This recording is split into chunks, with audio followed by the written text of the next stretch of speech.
Hi and Assalamualaikum. My name is Karunisha Najwa binti Sabri from AP 11660. I hold the position as an engineering director in Gijutsu Sendirian Berhad.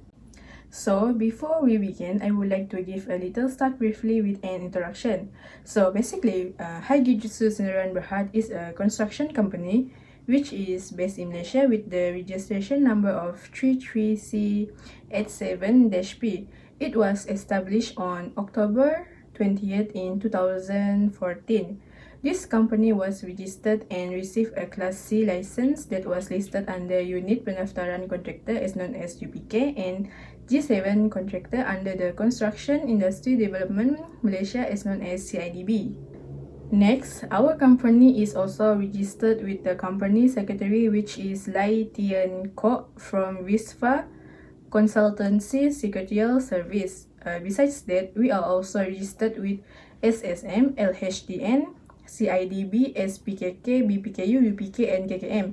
In addition, all the staff and company employees are registered under Kumpulan Wang Simpanan Pekerja as known as KWSP and Pertubuhan Keselamatan Sosial Malaysia as known as Perkeso as well. Hello, my name is Aina Farzana binti Daris. I am the Director of Planning and Monitoring. I would like to present more about our company vision and mission. Our company vision is to be a leading and integrated and most professional construction company that contribute positively to the development of modern environments in the country. We want our company to be one of the successful professionalisms and known by every country in the world. For our company mission is to deliver as well as include the use of innovative methods with proper planning and design in order for each project to minimize the expense, construction time, and overall sustainability, ensuring our clients' total satisfaction. We want to do a construction with minimized expense, but still we delivered a good quality and fulfill all our client wishes. For our company capital, we have in around 1,000,000. Our authorized capital is in 1,500,000 and for paid-up capital is 750,000 ringgit. There are two financial institutions that we use, which is Maybank Berhad and CIMB Bank. After all of our discussions, we decide to do a loan from Maybank and get 1,500,000 and CIMB Bank we get in around 1,000,000 to start our company and project. Assalamualaikum. My name is Kairunisa Aiman binti Abdul Jabbar. I am the Director of Human Resource and Administration. I would like to present about our company organization chart. Muhammad Afif Nakuddin bin Nafri is the Chief Executive Officer at Gijutsu Construction Sendirian Berhad. Before that, he is the Superintending Officer at Architect 61 Sendirian Berhad. Our company secretary is Lai Tian Kok. Our Deputy Chief Executive Officer is Chris Brian Anak Nawat. He used to work as a civil site engineer at Gamuda Berhad and as a construction project manager at Ho Seng Lee Berhad. Rodney Baxter Kawit is our Chief Operation Officer and used to work at Ho Seng Lee as an assistant accountant and as a project manager at Shin Yang Sendirian Berhad. Amirul bin Rahman is our project director. He used to work as a senior construction project manager and lead senior site superintendent at HDKL Construction Sendirian Berhad. Meanwhile, Aina Farzana binti Darwis is our Director of Planning and Monitoring. She used to work as an architect at IDC Architect and as a design architect at Design Network Architect Sendirian Berhad. Karunisha Najwa binti Sabri is the engineering director of this company. She used to work as a project engineer at Sarawak Energy Berhad and as a senior engineer at Ho Seng Lee Berhad. Muhammad Mujibur Rahman bin Eswendi is our Information and Communication Technology Director and used to work as a Computer System Officer at Housing Development Corporation. Sean Alistair Anna Anderson is our Director of Legal and Risk Management. He used to work as a legal advisor at Cahaya Mata Sarawak Sendirian Berhad and Leon Development Sendirian Berhad. Myself, Khairunisa Aiman binti Abdul Jabbar is the Human Resource and Administration Director of our company. Before this, I used to work at ST Sendirian Berhad as a Human Resource Assistant and as an Administration Manager at Sarawak Timber Industry Development Corporation. Victoria Anak John is our Finance Director. Before this, she used to work as an account assistant at Empire Setia Sendirian Berhad and as a finance manager at Hok Sengli Berhad. Lastly, Ibnu Hanif Fatah bin Suhairi is our Internal Audit Director and used to work as an internal auditor at the Housing Development Corporation. I would like to continue with a list of our construction assets. There are 29 machineries, which consist of excavator, bulldozer, towable duty pressure pump, air compressor, dust collection system, core cutter machines, scissor lifts, concrete mixer, tower cranes, boom lifts, pile driving, backhoe, crane, telehandler, compactors, loaders, hoists, graders, and dragline excavator. Our company is using 3 types of vehicles, which are 3 sets of Mercedes-Benz AG, 2 sets of 4-wheel drive Ford Ranger, and Pajero Mitsubishi. Hi and a very good day. My name is Victoria Anna John, and now I'll proceed to show some of the ongoing projects that the company have partake on. So, firstly, the proposed construction and completion of Malaysian National Archive, which is located in Kuching, and the client is Arkip Malaysia. And then, we're also the main contractor for Project Kerajaan Sarawak, Project Rakyat, proposed upgrading works of Limbang Waterfront in Limbang, where the client is Majlis Daerah Limbang. Furthermore, the Pembinaan Center of Technical Excellence in Lawas, which is an education center. And currently, one of our biggest project is the Cadangan Membina dan Menyiapkan Bangunan Pentadbiran Baru Bintulu in Bintulu, where it is expected to be completed by the year 2022. And lastly, another project where our company is a subcontractor is the proposed conference center phase 2 located in Serian, whereby the client is Public Works Department or JKR.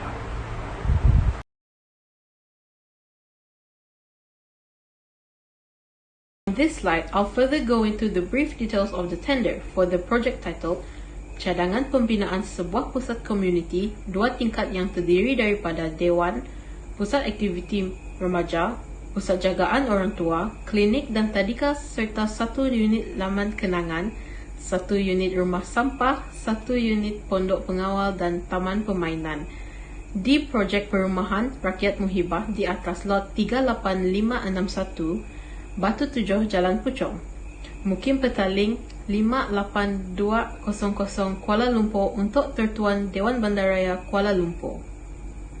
The contract period for this project is 24 months, where the date of commencement is on 3rd of June 2021 and the expected date of completion is 3rd of June 2023. The client for this project is Dewan Bandaraya Kuala Lumpur or DBKL. This tender is an open tender, which means that the process is aimed at acquiring goods and services at the lowest price. So during the tendering process, Gijutsu Construction Sendirian Berhad had submitted the tender at the price of 6,432,104 ringgit and 58 cents. Assalamualaikum warahmatullahi wabarakatuh. My name is Ibnu Hanif Fatah bin Suhairi. So I'm going to talk about summary of tender.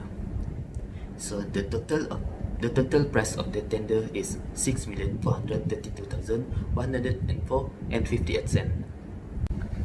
So there are several works that are contribute to determine the price of the tender, which is preliminaries, piling works, building works, mechanical and electrical services, external work, and professional sum. As shown in the pie chart, we can see that building works, it is 25% in contribute the price of the tender. The amount of building works is 1,639,174 and 84 cents, and the second highest is mechanical and electrical services. It contribute 24% and the amount is 1,572 1,988 and 53 cents. And the lowest data contribute to determine the price of tender is preliminaries. It only takes 6% and the amount is 300,729 and 71 cents. So we can see that building works contribute the highest price for a tender and follow with mechanical and electrical services.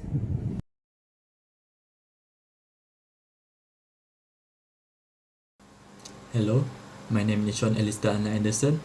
I am the Director of Legal and Risk Management. Now, I will explain about the side layout of the project. As you can see here, this is the side layout that we have proposed for the project. The temporary building that we include for the site layout is based on the client requirement and demand. So the temporary building that we have include are workers' accommodation, toilet, meeting room, site office for consultant and contractors, wash pit, store, canteen, and guardhouse. You can see that this temporary building are built parallel to the edge of the site. We do it because we want to try to save the available space and try not to obstruct the path of the bare vehicles that pass through the site. We also made this pattern because it is easier and safe for workers and visitors to walk through the site. And then, for example, the temporary building is a bit far from the proposed building, and then no need to worry about the hazard will occur from the construction of the proposed building. And then, for the movement flow, the vehicle will go pass through the edge of the proposed building so that it will not cause any traffic during the construction. Basically, there is bricks in the central of the site so that the big vehicles such as excavator, mobile crane and others will easier to mobile.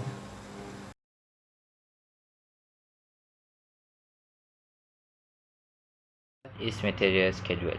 It is a document that lists all of the building material that are required to complete the project. Why it is important? Proper scheduling would ensure the completion of the project on time and within budget. Not only does it outline the pace of the work, but also how the tasks are executed. Added to that, scheduling define method and sequence in which material are delivered. Next, this is example of material schedule that been taken from our project in June 2022.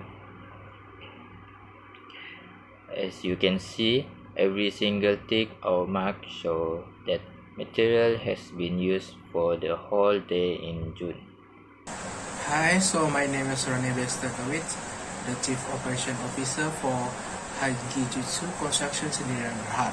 So next, I'll be explaining on plant and machinery schedules. Why plant and machinery schedules are very important? Plant and machinery schedules are very important because we will know what type of machineries that can be used or will be chosen. Easy to do checklist on the machineries. Know what types of machineries that are working on that day. And these machineries are usually working based on a critical path method, which is CPM program, and also based on task list. These planning machinery schedules are used for 24 months without extension of time, EOT. As we can see, here are some example of plant machinery schedules, which is March 2022. The bidding work that are done on this month is WBLFF, which is work below lowest for finish. The duration for this task is 68 days, which is start from 2nd March of 2022 and will be done in 19 May 2022. There are 4 types of work are done under WBLFF, which is excavations, stumps, apron beam, and also ground beam. Assalamualaikum and good afternoon to Society. I am Amirul bin Rahman and I am the Director of Project of High Gijutsu Construction. Now, I will explain labor schedule. Labor schedule refers to the specific days and hours designated to an employee for paid. It is also including details of specific shift, week and hours of the day expected to work for a company. Depending on your job and the business, you could work the same hours and days your entire career there, or your schedule could vary based on the employer's needs. Next, we move to the importance of labor schedule. First is to achieve harmonious work-life balance. It is also to ensure that we complete our work responsibilities in the time allocated. This is the example of labor schedule. This schedule referred to June 2022, whereby the framework for column and beam will be constructed. It will involve many laborer, carpenter, general, and also skilled worker.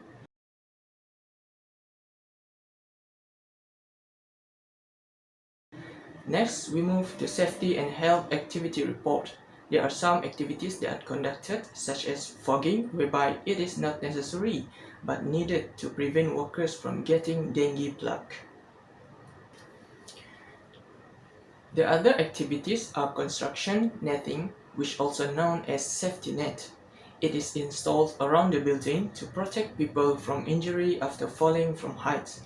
Other than that, inspection is also one of the activities that conducted to ensure a safety working environment in construction site. And now we move to the site safety implementation. Site safety implementation can be defined as an aspect of construction related activities concerned with protecting construction site workers and others from injury, death, disease, or other health related risks.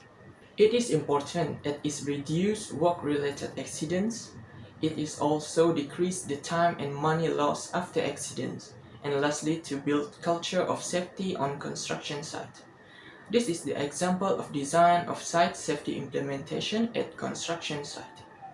That's all from me. Thank you. Safety signage are a type of sign designed to warn of hazard. This is the signage has been used on our site and the function also the description of the signage.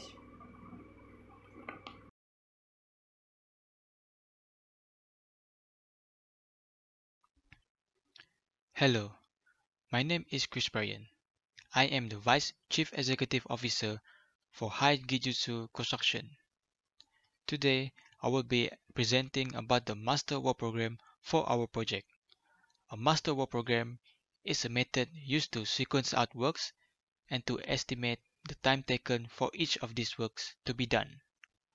It also helps to determine which works can be done concurrently and also which works needs to be done in order for the next works to be carried out.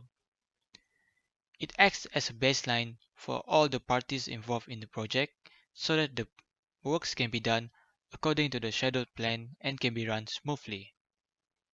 For our project, it includes 8 main job scopes, which are the preliminaries and general, PNG, the piling works, building works, mechanical works, electrical works, external works, provisional sums, and demobilization. Each of these works contains different duration of time. For the PNG, it has the duration of 627 days, which is the entire duration for the entire project.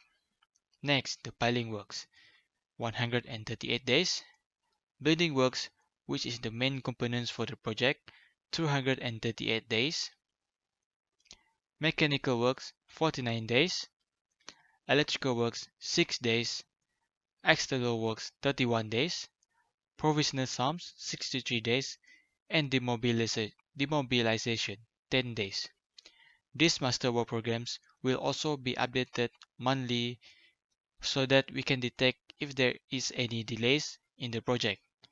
It will be also used for the reference and perusal of the client and also will be included in the monthly progress report as a documentation of the progress on site for the reference and perusal of our clients.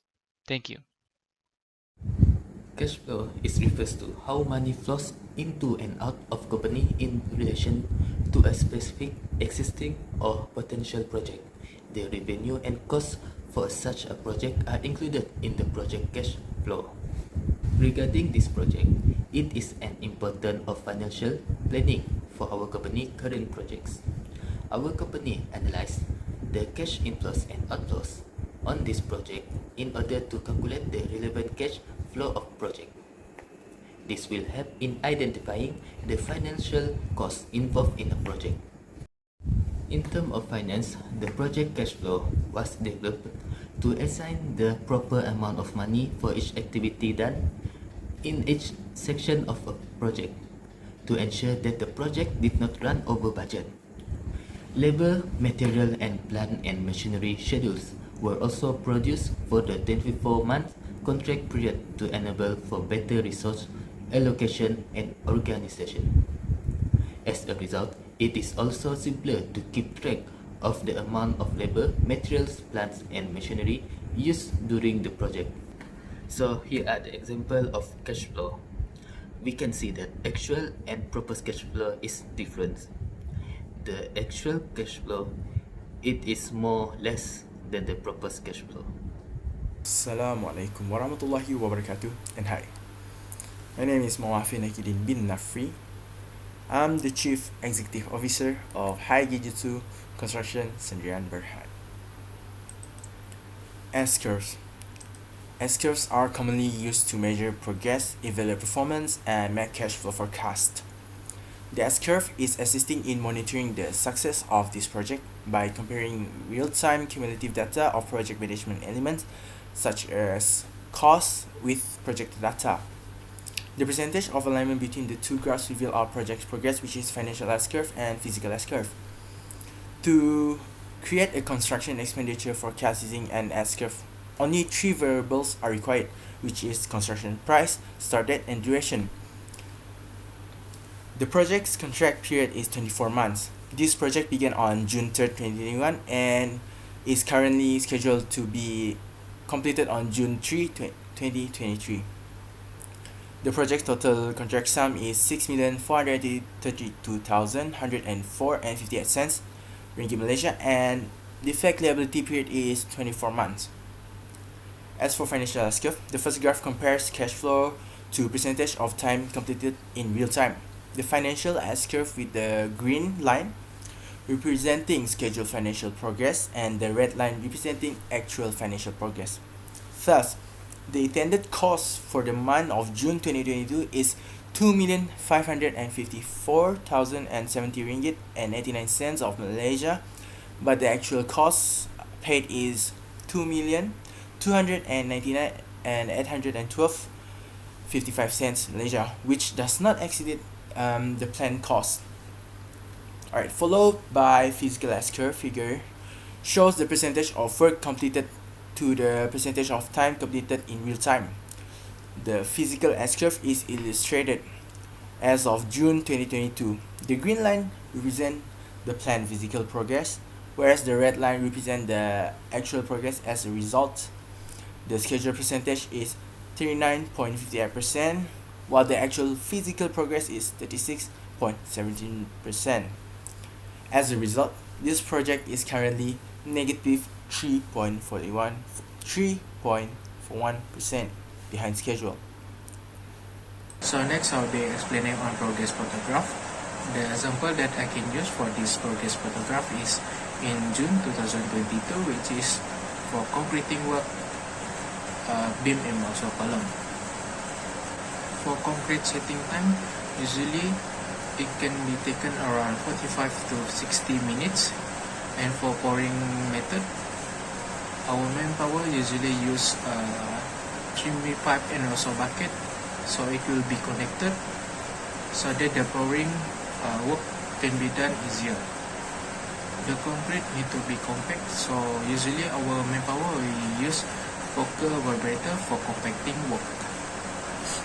This setting time can be modified by adding some admixture tested based on 6 different of cement tests, which is fineness, compressive strength, heat of hydrations, initial and final setting times, soundness, and the last one will be normal consistency.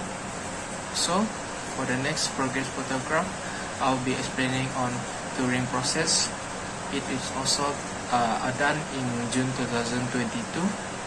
The advantages of curing process is it helps to increase the moisture content on the surface of the concrete. The next one, it helps also to improve in compressive strength and also durability of concrete. And the last one, it also helps in enhance the serviceability. Usually the curing process can be done for all days, and this curing process is help a lot for the best result of concrete for the beam and also column. Last but not least, the concrete will be taken 7 days to dry up. Thank you for your attention. So let's move to the next slide.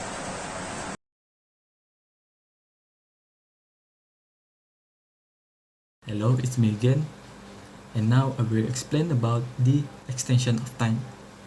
The reason that we have applied for the extension of time is because due to COVID-19 pandemic, which affecting globally, and the control movement order that implemented and powered by the government of Malaysia. This situation is generally covered by the force majeure clause or frustration of time extension. The force majeure can be explained by an event that might trigger a force majeure clause into effect, include a declaration of war, a disease epidemic, hurricane, earthquake, or other natural disaster that fall under the legal terms act of God. This contract can be referred through clause 57.2c under clause 43.1a PWD form 203A, which the COVID-19 is a natural disaster that legally can be applied for the extension of time. The extension of project duration was applied for 3 months. We are supposed to finish this construction on 3rd of June 2023, but for unavoidable reason, we have to extend and approve it by client from 3rd of June 2023 until 3rd of September 2023. That's all from me. Thank you.